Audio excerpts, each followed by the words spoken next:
the Monfort lane. I am curious to know how many of you know what I mean by the Monfort lane. Please let me know in the comments below.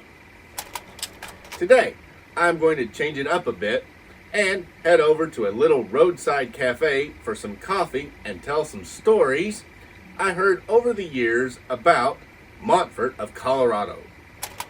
These stories are from real-life drivers and their experiences with driving along the highways and having one or more Monfort trucks passing them. The names of the drivers have been changed to protect the guilty. Also, I've got a product review to do today on a beautiful Kenworth K-100 with Reefer for Monfort later on, so stay tuned. Psst. There's a link in the description while supplies last to buy one of these DCP K-100 Monforts for your collection. But first, I'll start here with a brief history of the Monfort truck line.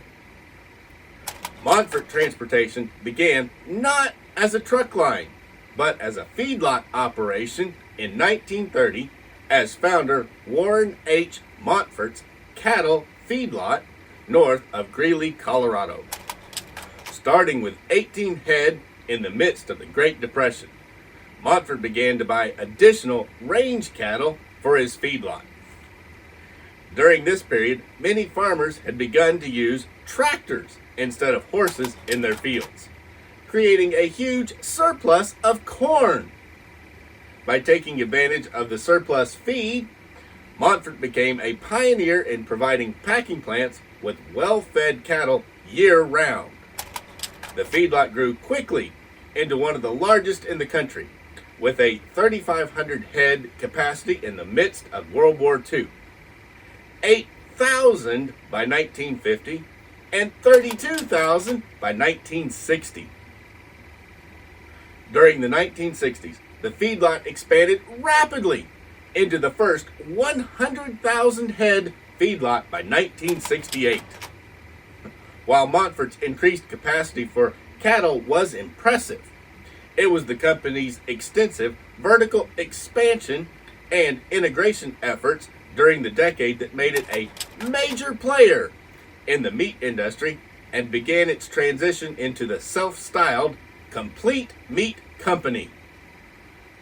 In 1960, Monfort purchased a slaughterhouse in Greeley from Capital Pack Inc., and 5 years later added processing capability to the plant then called the Greeley Beef Plant. Moving on to 1973, Monfort added a trucking company, which was incorporated as Monfort Transportation Company. With some exceptions, Monfort now controlled an entire meat production and distribution process. In 1971, the second Monfort generation took over running the company when Warren Monfort retired and his son Kenneth Monfort took over. There's a lot more history of the Monfort Company to tell, but we will leave that history for another time. To hear that when it comes out, please go on and subscribe to my channel. Let's now head on over to the cafe and turn our attention to some true tales told by truck drivers about their experiences of being passed by Monfort trucks.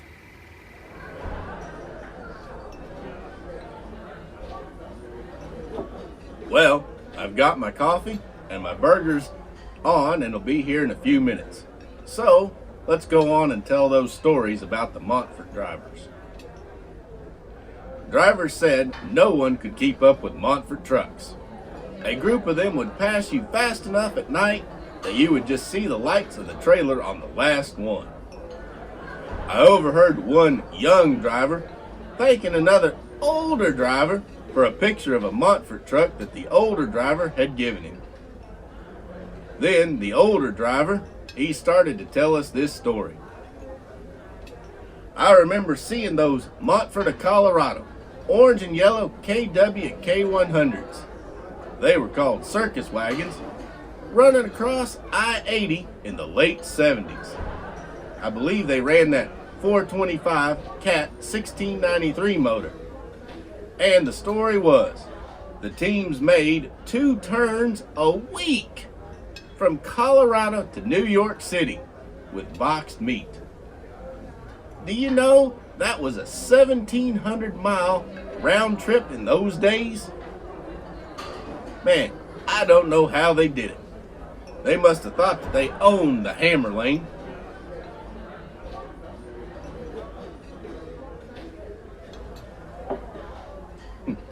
By the way, the national speed limit back then was only 55 miles per hour. Now, this one, guys, this is my favorite story. And the story goes a lot like this. A lone trucker driving at night back in the 70s had this experience with a Monfort truck. As you know, the hammer lane was known as the Monfort lane. Why? Because there were very few trucks in the country that could run with them. Most of them Monfort boys had V12s.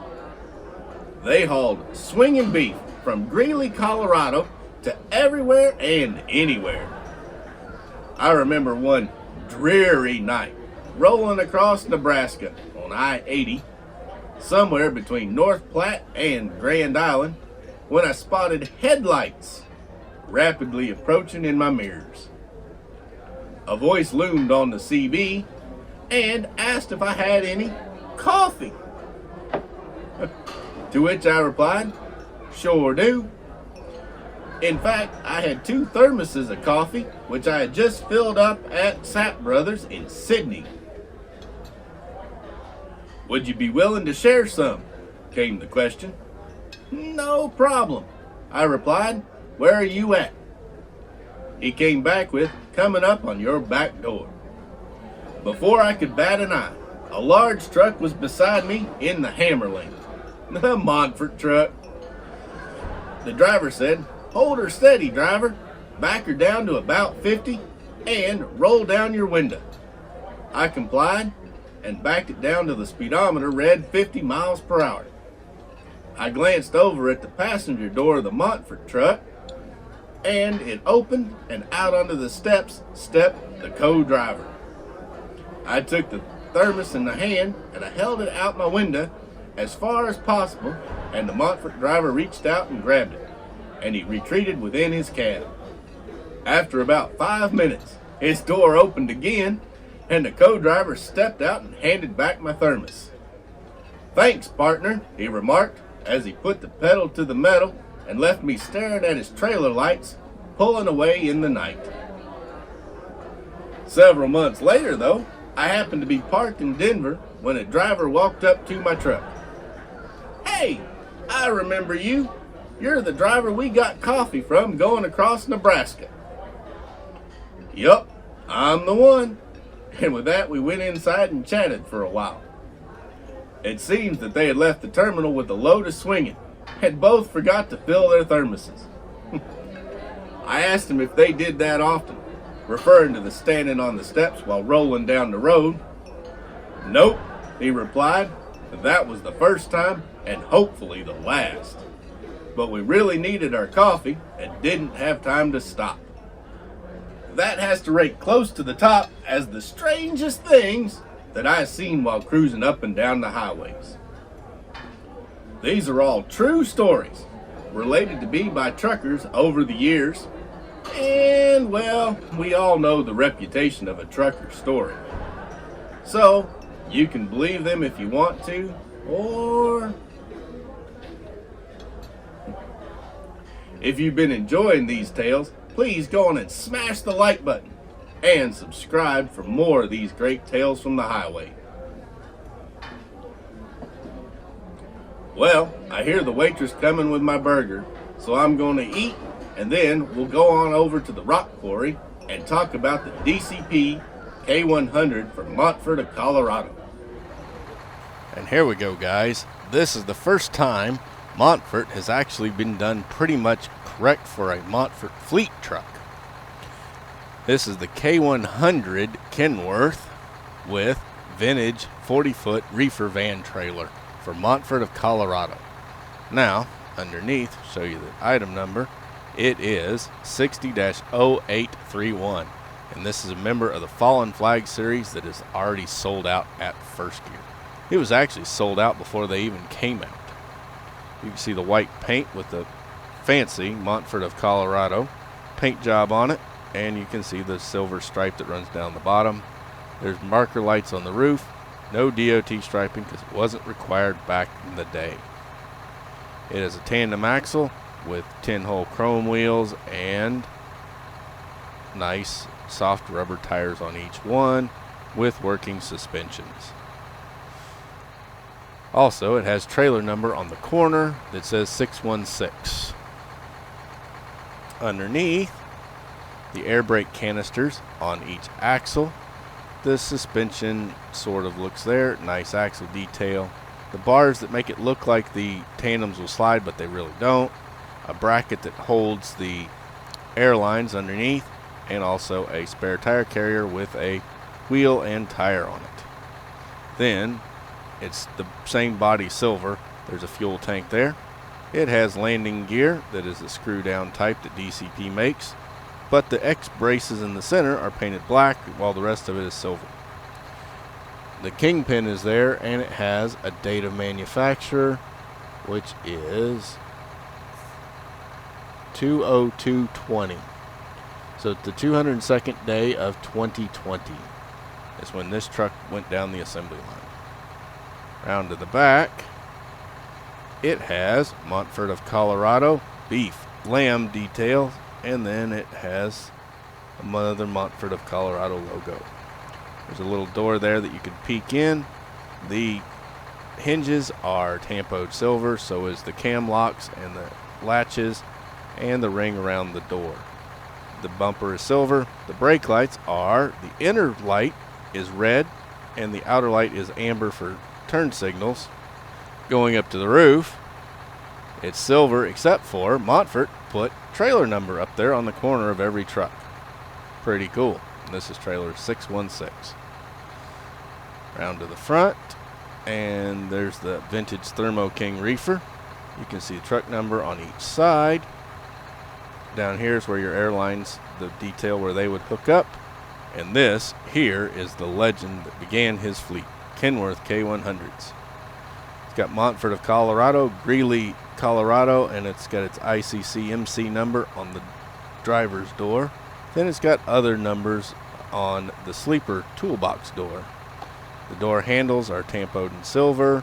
It's got the chrome steps, chrome air intake, chrome fuel tanks with steps on them, chrome stacks. It's got a wire bar above the door so that you can grab and pull yourself in.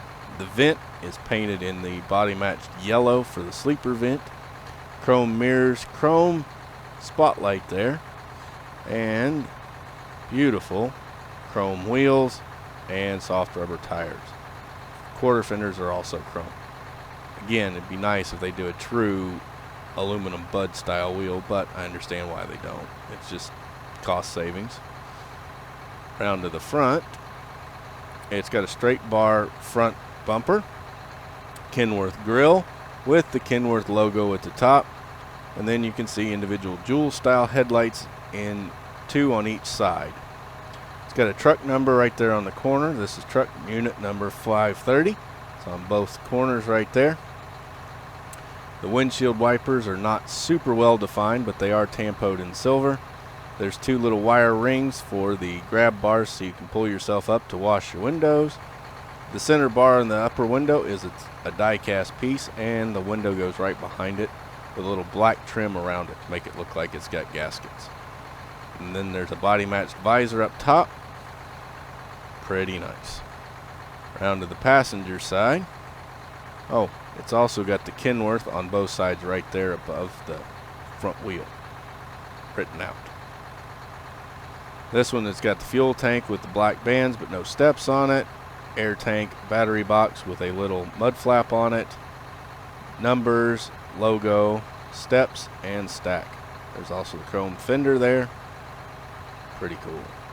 Forgot to mention, it does have the turn signals on each side, but they use the same color yellow as the truck in order to paint them. so they don't exactly stand out. They should have been orange, but alright. Going around to the back, you can see an air tank there, and the air cleaner is on the driver's side with a single stack. It's obviously been chrome plated because the tip is chrome, and then they painted it yellow.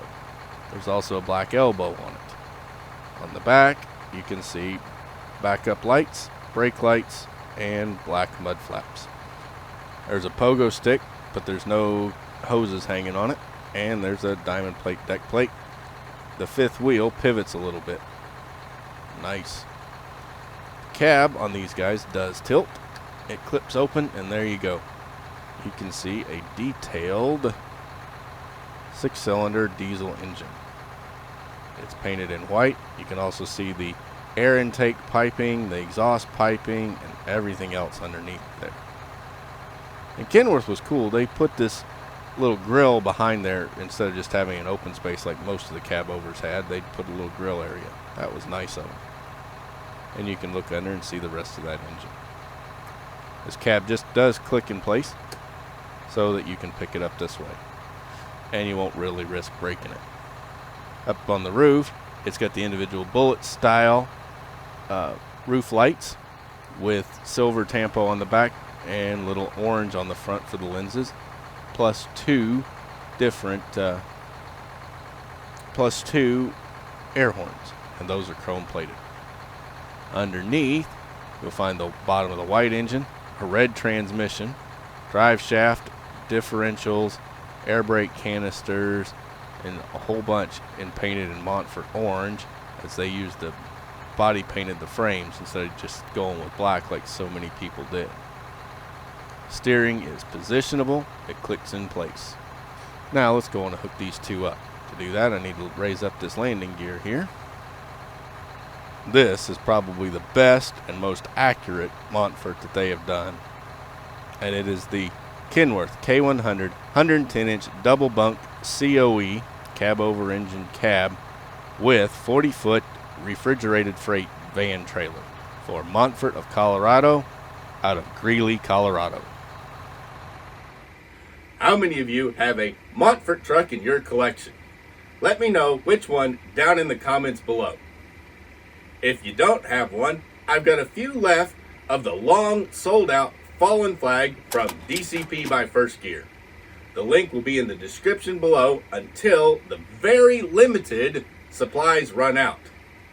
Once they are sold out, the link will disappear forever. Even if the link to buy one is gone, I've still got you covered with a checklist of every DCP Monfort truck that was been made, and you can grab it with another link in the description below. As always, please smash that like button to help me out with the YouTube algorithm, share this video with your friends and your followers, and subscribe for more great tales from the highway. Thanks for watching. I'm Logan, the 64th Gear Jammer Skeele, and I'll be back in the warehouse soon with another episode of Toy Talk. Passing them. The names of the drivers have been changed to protect the guilty. Page. That's a switch. It's supposed to be to protect the innocent.